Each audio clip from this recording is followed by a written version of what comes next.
lahir sebagai bayi. Tetapi dari Natal ke Natal berikutnya, tiap tahun Yesus selalu diperingati sebagai bayi lagi, dan lagi. Mama, sebentar lagi hari Natal, asik! Oh ya Andi, apa yang kamu siapkan untuk ulang tahun Yesus? Bagaimana kalau Tuhan Yesus kita hadiahi Popo? Hah? Popo? Tuhan Yesus kan bukan bayi lagi. Tuh, katanya pada hari Natal Tuhan Yesus 9 ayat 5. Sebab seorang anak telah lahir untuk kita, seorang putra telah diberikan untuk kita, lambang pemerintahan ada di atas baunya, dan namanya disebutkan orang, penasihat ajaib, Allah yang perkasa, Bapa yang kekal, Raja damai. Gus, di ayat itu dikatakan Yesus telah lahir sebagai seorang anak. Terus sebagai seorang apa ya? Putra. Setelah itu sebagai apa? Maksudnya apa sih, Mak? Lambang pemerintahan ada di atas bahunya. Artinya Yesus memerintah. Dia jadi panglima perang kita. Pangkatnya ditempel di bahu, seperti bapak tentara itu loh. Oh gitu, panglima perang. Emangnya kita perang melawan Belanda ya, Mak? Bukan Andi, kita berperang melawan iblis. Set. Gini ya, Mak? Iya. Terus setelah itu Yesus jadi penasihat yang ajaib. Penasehat? Iya. Saat kita sedih, saat kita ada masalah, kita bisa datang pada Yesus, bercerita dengan Dia, dan Dia akan menasihati kita. Aku tahu. Setelah itu dia jadi Allah yang perkasa. Betul. Dia juga jadi Bapa yang kekal. Betul. Dan akhirnya Yesus jadi Raja damai. Betul sayang, kamu anak yang pandai. Jadi umur Yesus sekarang ini berapa, Ma? Berapa ya? Wah, itu pertanyaan yang sulit. Karena Tuhan Yesus sudah ada dari kekal, sebelum dunia dijadikan. Yang penting bagi kita sekarang adalah jangan menganggap Yesus sebagai bayi terus dong. Yesus harus juga jadi raja dalam hidup kita. Hore, kita sekarang punya raja seperti di Inggris.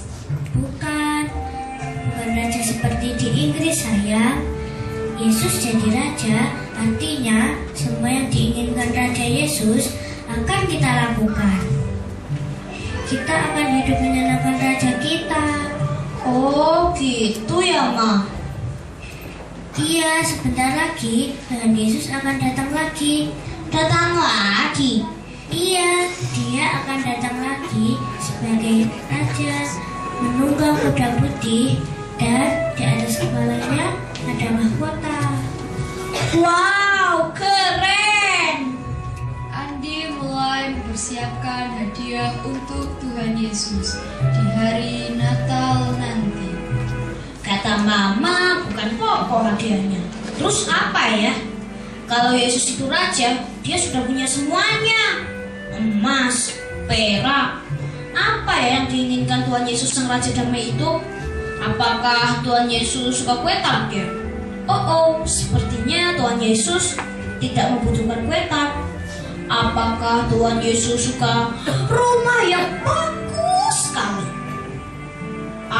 Masa raja tinggal di sebuah rumah? Harusnya istana dong. Tapi di surga pasti sudah ada istana yang megah sekali. Aku pusing. Aku mau memberi hadiah apa ya untuk Tuhan Yesus? Daripada pusing-pusing, aku mau nonton TV dulu.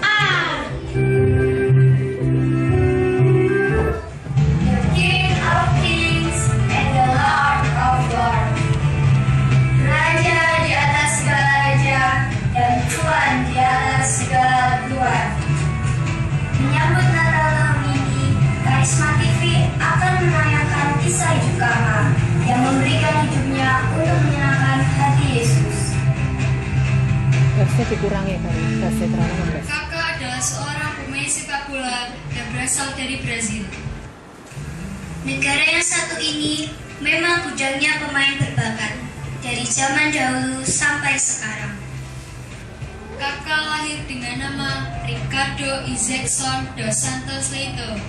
Kakak lahir di keluarga yang mengenal Yesus. Papa dan mama kakak juga rajin ke gereja. Tetapi waktu kakak masih kecil, ia belum sungguh-sungguh mengenal Yesus dan belum sungguh-sungguh taat pada Tuhan Yesus. Kakak sudah ikut klub sepak bola sejak berumur 7 tahun. Dan pada usia 15 tahun, kakak sudah masuk sebagai anggota tim junior klub. Prestasi kakak dalam bermain bola sangat mengagumkan. Sampai suatu hari, ketika kakak berusia 18 tahun, pada bulan Oktober tahun 2000, kakak mengalami kecelakaan. Pada waktu itu, kakak sedang berenang. Saat ia melompat ke kolam renang, kepalanya terbentur dasar kolam renang. Tulang lehernya menjadi retak dan tidak dapat digerakkan. Kecelakaan ini membuat kakak pun tidak bisa berjalan. Padahal waktu itu, ia sudah menjadi pemain bola yang sangat diharapkan oleh negara Brazil. Dalam hati, kakak pun berpikir, masa depanku suram. Aku sudah tidak bisa berjalan lagi. Aku jadi orang cacat. Aku tidak bisa berjalan lagi. Apalagi main bola, tidak bisa lagi. Tapi dengan cara yang ajaib, Tuhan menyembuhkan kakak. Dengan perlahan lehernya yang tadinya tidak bisa digerakkan, kini dapat digerakkan. Dokter pun berkata pada kakak bahwa ini sebuah keberuntungan. Seharusnya ia tidak dapat berjalan lagi, apalagi bermain bola. Tapi kakak berkata, ini bukan kebetulan, ini mukjizat. Tuhan punya rencana yang indah dalam hidupku. Proses kesembuhan kakak pun berlangsung selama setahun. Setelah sembuh, kakak bermain sepak bola lagi di klub yang terkenal Sao Paulo FC di Brasil. Akhirnya kakak pun menjadi pemain harapan paling muda dari tim Brasil di Piala Dunia. Setiap kali sebelum bertanding, kakak selalu berlutut berdoa di lapangan sambil membuka kaos luarnya dan memperlihatkan kaos dalamnya yang bertuliskan I belong to Jesus. Di sepatu kakak bertuliskan God is faithful. Setiap kali membuahkan gol, kakak selalu mempersembahkan golnya itu pada Tuhan. Setiap kali selesai mencetak gol, kakak selalu menunjukkan jarinya ke langit sebagai tanda terima kasihnya pada Tuhan. Kakak menjadi bintang pujaan di seluruh dunia. Mengapa? Karena ia pandai bermain bola, masih muda, dan ia seorang Kristen yang bisa jadi teladan bagi anak muda lainnya. Banyak sekali prestasi yang telah diraihnya. Tidak hanya itu, kakak bisa menjadi contoh yang baik. Ia bisa menjadi teladan bagi anak-anak muda lainnya. Saat pemain-pemain bola lainnya suka minum minuman keras dan mabuk-mabukan di malam hari, minuman kesukaan kakak adalah air putih. Kakak tidak suka bermabuk-mabukan. Saat ditanya apa yang menjadi musik kesukaannya, kakak pun menjawab bahwa musik kesukaannya adalah lagu-lagu gereja atau gospel. Berbeda sekali dengan teman-temannya yang menyukai musik rock dunia. Semboyan hidup kakak adalah, aku dapat melakukan segala hal melalui Kristus yang hidup di dalamku. Kakak memelihara kesucian hidupnya sebelum ia menikah. Padahal teman-temannya kebanyakan tidak begitu. Pada tahun 2005, kakak menikah dengan Caroline. Dan Tuhan memberi putra pertama kepada mereka yang diberi nama Luka pada tahun 2005. Pada saat kakak berlibur karena tidak ada pertandingan, kakak pulang kembali ke Brasil. Apa yang dilakukan kakak pada waktu liburan? Ia memimpin pujian di gerejanya dan juga berkhotbah. Kakak merencanakan, bila suatu saat ia sudah tidak bisa main bola lagi, ia akan menjadi pelatih bola sekaligus menjadi seorang pendeta. Kakak juga sering bersaksi kepada orang-orang tentang keajaiban yang ia alami dalam hidupnya. Tahun 2007, kakak mendapat penghargaan Player of the Year versi FIFA. Namun kakak tetap rendah hati. Dia berkata, aku tidak pernah menyangka akan menjadi pemain sepak bola dunia, bahkan memenangkan penghargaan dari FIFA. Tuhan sering mempunyai sesuatu yang lebih untuk kita daripada yang kita pikirkan. Saat ditanya buku apa yang paling disukainya, Kakak selalu menjawab, buku yang paling kusukai adalah Alkitab. Kakak sangat rajin membaca Alkitab. Ayat kesukaannya adalah Yohanes 4 ayat 16.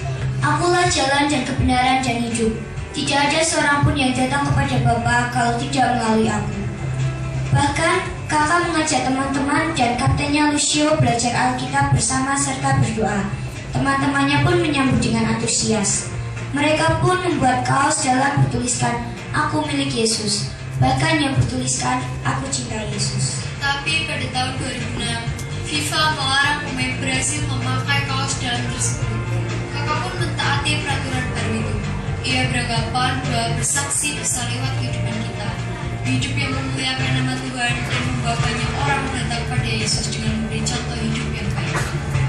Saat ini kakak mengalami cedera sehingga belum bisa main sepak bola lagi.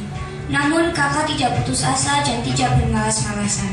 Ia menggunakan waktunya dengan merintis karir yang baru, yaitu sebagai penyanyi, bahkan berduet dengan istrinya, Caroline Seliso. Hebatnya, lagu-lagu yang dinyanyikan kakak merupakan ciptaannya sendiri. Mereka berdua sudah menelurkan album pertama untuk membuat lagu-lagu ciptaan mereka.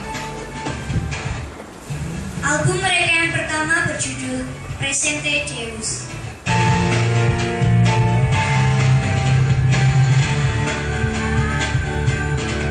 Ternyata bersama Smart TV di rumah, kita dapat mencontoh kehidupan kakak. Seorang pemain bola yang mempersiapkan hidupnya untuk Tuhan. Hidupnya menyenangkan hati Tuhan. Dimanapun dia berada, selalu membuat Tuhan Yesus tersenyum. Kita persilakan kita untuk menyambut kedatangannya sebagai Raja di atas segala raja. Amin. Nah, ini nih yang aku mau. Aku mau menyambut Yesus datang sebagai Raja. Aku mau mencontoh kehidupan kakak, pemain bola yang menyenangkan hati Tuhan. Cihuy, Tuhan Yesus pasti senang. Oh no, foto iki kok papa denger cihui-cihui? Tidak tahu Pak, mau kasih hadiah apa untuk ulang tahun Tuhan Yesus itu? Emangnya apa? Gini Pak, aku nggak jadi kasih popok pada Tuhan Yesus. Popok? Iya, kata Mama, Tuhan Yesus itu bukan bayi lagi. Jadi dia tidak membutuhkan popok. Tuhan Yesus itu sebentar lagi akan datang sebagai Raja di atas segala raja. Jadi, kamu mau kasih kado apa? Aku mau menyenangkan hati Tuhan. Aku mau membuat Tuhan Yesus tersenyum saat melihat hidupku Pak. Oh, ide cemerlang, ide bagus. Siapa yang mengajarimu? Enggak, aku tadi kan bingung. Terus aku nonton acara TV. Malah diceritakan di TV tentang kisah hidup kakak. Kakak, siapa dia? Dia itu pemain bola terkenal Pak. Oh, itu nama aslinya adalah Ricardo. Loh, kok sama-sama? Dia itu ternyata suka baca Alkitab loh Pak. Dia juga suka berdoa. Lah kalau kamu piye? Aku selama ini sih kadang baca, kadang enggak. Tapi mulai sekarang aku mau rajin baca Alkitab. Bagus itu. Tuhan Yesus sebagai Raja pasti senang. Kakak itu juga sering bercerita tentang Yesus loh Pak. Di kaos dalamnya aja ada tulisannya I belong to Jesus. Ya artinya aku milik Yesus. Loh, Bapak kok tahu? Lah iya toh. Lah wong kakak itu pemain bola favoritnya Papa J. Setahu Papa, dia pernah mengalami kecelakaan waktu masih muda dulu. Iya Pak, tapi dia tidak putus asa. Malah dari mujizat itulah dia mau mengikut Yesus dengan lebih bersungguh-sungguh lagi. Dia juga pernah mendapat penghargaan. Penghargaan apa ya? Papa lupa namanya. Penghargaan FIFA Pak. Yang jelas dia itu tidak sombong loh Pak, walaupun pernah dapat piala. Selain bisa main bola, dia bisa apa lagi ya? Wah, Papa pasti nggak tahu deh kehidupannya di luar bola. Habis Papa nggak nonton acara TV-nya sih. Apa emangnya? Dia itu Pak suka pelayanan di gereja, jadi pemimpin pujian, dan bahkan dia bisa berkhotbah. Sungguh. Wah, Wah, luar biasa ya kakak itu. aku Aku juga ingin seperti dia, Pak. Aku ingin melayani Tuhan dengan talentaku. Misalnya, emang kau bisa berkhotbah? Enggak, tapi aku bisa main gitar. Aku mau main gitar di sekolah minggu. Ntar gak repot bawa gitarnya. Ya agak repot sedikit gak apa-apa, Pak. Yang penting Tuhan Yesus hatinya jadi senang.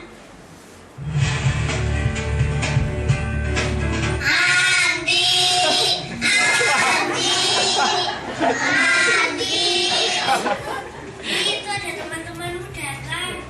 Ya, Ma.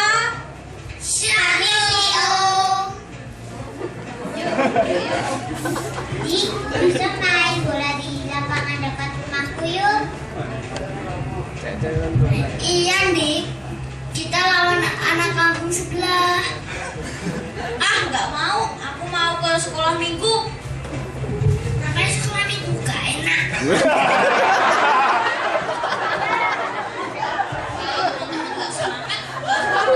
Yang penting kita sendiri semangat. Jadi yang lain ikut semangat. Gimana mau semangat? Gak ada yang main gitar. Iya betul, mendingan main bola. Asik.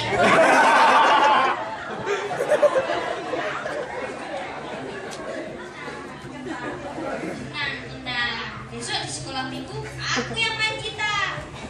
Sungguh. Ya iyalah, masa ya iya dong.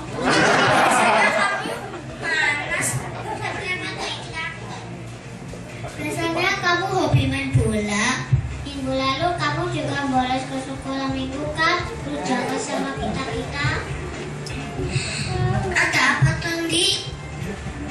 Kamu kok jadi berubah gini?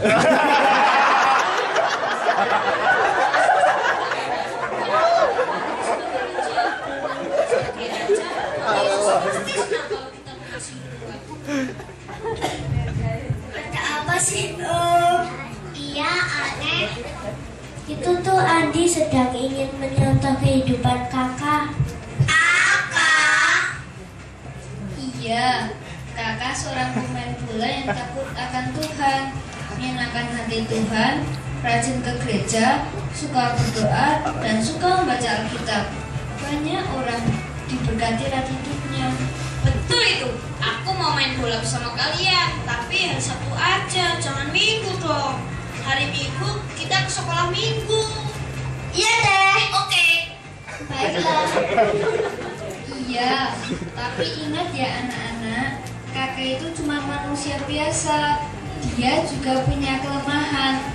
Hal-hal yang baik boleh kamu contoh, tapi teladan terbaik bagi kita tetaplah Tuhan Yesus. Apa kelemahannya, Pak? Ya, kita tidak tahu. Kita kan tidak terlalu mengenal dia.